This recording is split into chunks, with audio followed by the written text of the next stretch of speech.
Nessa nossa análise, a gente mergulha hoje num roteiro que olha para os recentes acordos militares dos Estados Unidos com o Equador e Paraguai e contextualiza tudo como uma espécie de reedição da doutrina Monroe para conter a China aqui na América do Sul. Olha, o ponto de partida é excelente. A conexão histórica, essa tese da doutrina Monroe, é muito forte. E o roteiro defende bem isso.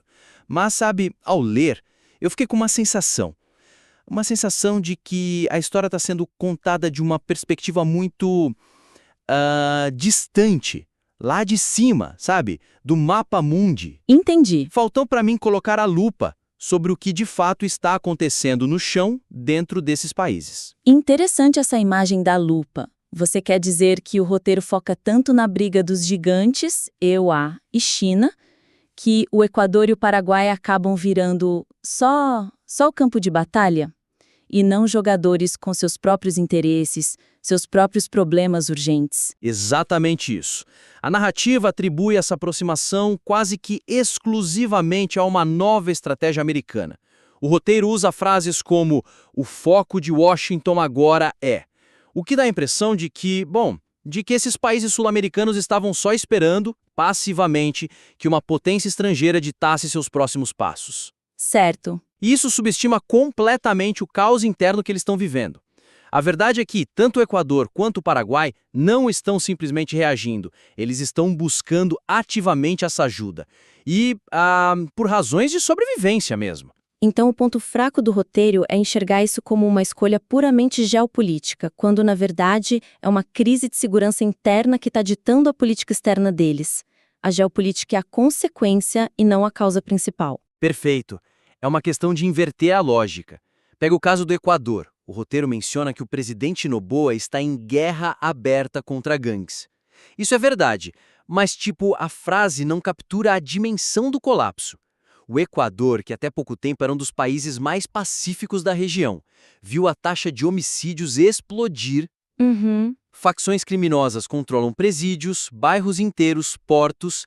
A situação é tão grave que o Estado está perdendo o monopólio da força. Nesse cenário, um acordo militar com os EUSA deixa de ser uma opção ideológica e se torna basicamente um pedido de socorro. É uma tentativa de buscar recursos, inteligência, treinamento, coisas que o Estado equatoriano sozinho já não consegue mais prover. É quase uma medida de desespero, então. É exatamente essa a nuance que enriqueceria o roteiro.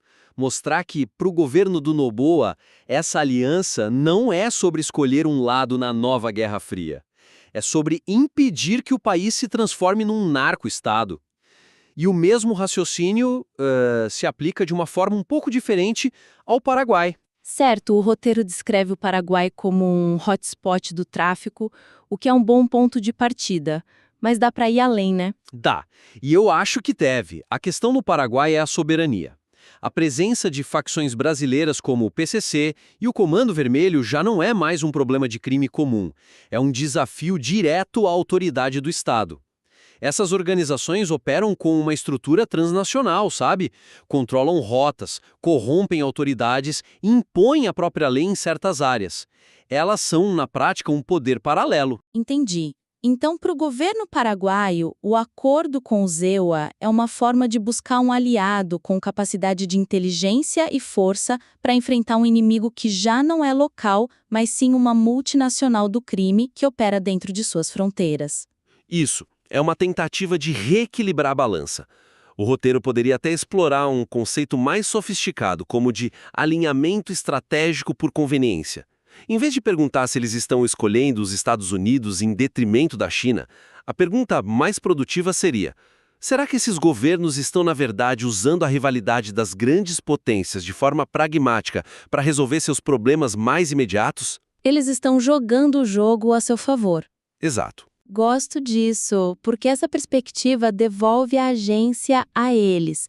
Deixam de ser peões para se tornarem jogadores, talvez com cartas ruins na mão, mas ainda assim jogadores fazendo suas apostas. E essa ideia de que eles estão fazendo escolhas estratégicas me leva a pensar no final do roteiro. Parece que, depois de construir todo esse cenário, a conclusão não acompanha a complexidade da análise. Concordo plenamente. A transição é perfeita, o roteiro faz um ótimo trabalho ao apresentar os fatos, mas o final com a pergunta "quem vencerá?" soa um pouco simplista, né? Depois de toda a análise, a audiência merece mais do que uma pergunta de placar de jogo. EUA querem superioridade, China quer mercados. Tá, isso é o resumo do conflito. Mas e daí? O que isso significa para as pessoas que vivem na América do Sul? Exato. Falta justamente essa projeção. O que acontece com a região a partir daqui? Se Equador e Paraguai estão fazendo esses movimentos por desespero ou estratégia, quais são as ondas de choque que isso pode gerar no continente? A conclusão atual não se arrisca a responder. E é aí que está a oportunidade. Reestruturar a conclusão para focar menos no quem vai vencer e mais no o que acontecerá com a região.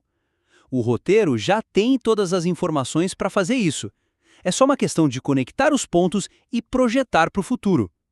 A gente poderia, por exemplo, desenhar cenários possíveis. Cenários contrastantes, talvez, para mostrar a encruzilhada em que o continente se encontra. Por exemplo, um cenário mais pessimista.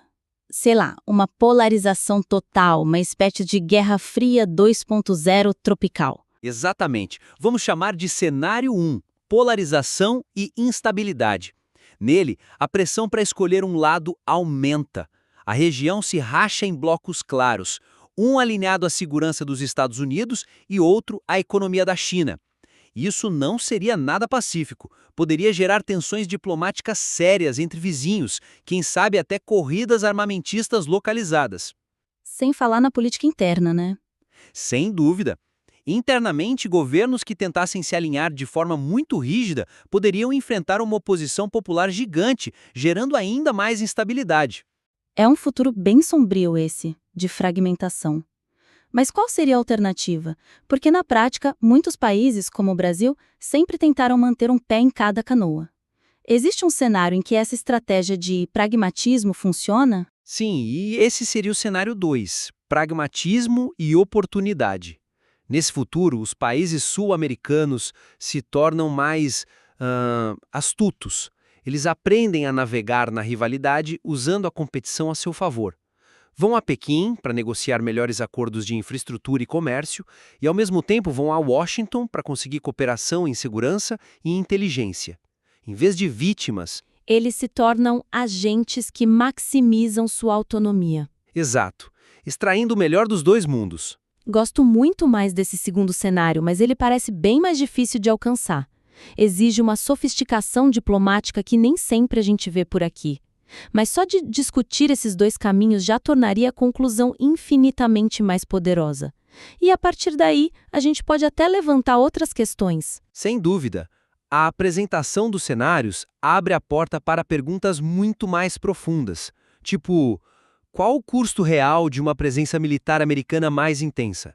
Será que isso não poderia, ironicamente, alimentar sentimentos anti-americanos e fortalecer movimentos nacionalistas criando novos problemas? E o risco maior? E o risco mais perigoso de todos. Até que ponto a região pode se tornar palco de uma guerra por procuração de baixa intensidade entre as duas superpotências? Essas são as perguntas que realmente importam. E com isso em mente, a pergunta final do roteiro poderia ser completamente reformulada. Em vez de quem vencerá, a reflexão vira outra coisa. Poderia ser algo como... No final, a questão talvez não seja quem vencerá a disputa pela América do Sul, mas sim se os países da região conseguirão transformar essa intensa pressão externa em uma oportunidade para fortalecer sua soberania, ou se caminham para uma nova era em que suas decisões mais cruciais serão mais uma vez ditadas por capitais estrangeiras. Perfeito. Isso amarra tudo, desde a agência, que a gente discutiu no início, até as consequências futuras. E para que essa discussão toda sobre cenários complexos e a agência dos países soe convincente, o tom da narrativa também precisa estar alinhado. E isso me leva ao nosso terceiro ponto. Certo. Em alguns momentos, eu senti que a linguagem do roteiro era muito categórica, sabe? Muito assertiva, como se estivesse apresentando uma verdade absoluta, e não uma análise. Sim, eu notei isso também. Geopolítica é o reino das nuances das ambiguidades.